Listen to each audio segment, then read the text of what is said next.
વડોદરા ગ્રામ્ય એલસીબીની ટીમો પ્રોહિબિશનની અમલવારી અસરકારક રીતે કરી રહ્યા છે. તાજેતરમાં પેટ્રોલિંગ કરતી ગ્રામ્ય એલસીબીની ટીમને ચોક્કસ બાતમી મળતા વોચ ગોઠવવામાં આવી હતી, જેમાં ટીમને મોટી સફળતા મળી છે. ટીમે 57 લાખથી વધુની કિંમતના વિદેશી દારૂ જોડે એકની અટકાયત કરી છે. આ મામલે કરજણ પોલીસ મથકમાં ફરિયાદ નોંધાવવામાં આવી છે. વડોદરા ગ્રામ્ય લોકલ ક્રાઇમ બ્રાન્ચની ટીમો પ્રોહિબિશન સહિતની ગુનાખોરી ડામવા માટે સતત પ્રયત્નશીલ હોય છે.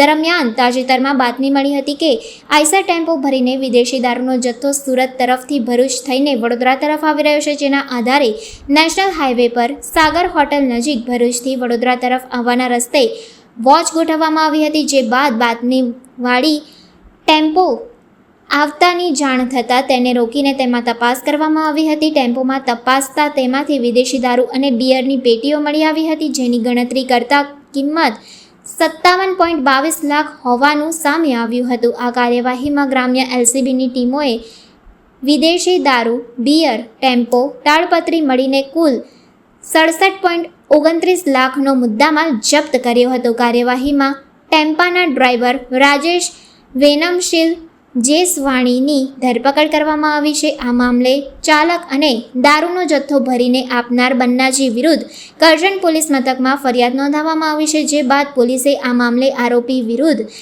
કાયદેસરની કાર્યવાહી હાથ ધરી હોવાનું જાણવા મળી રહ્યું છે.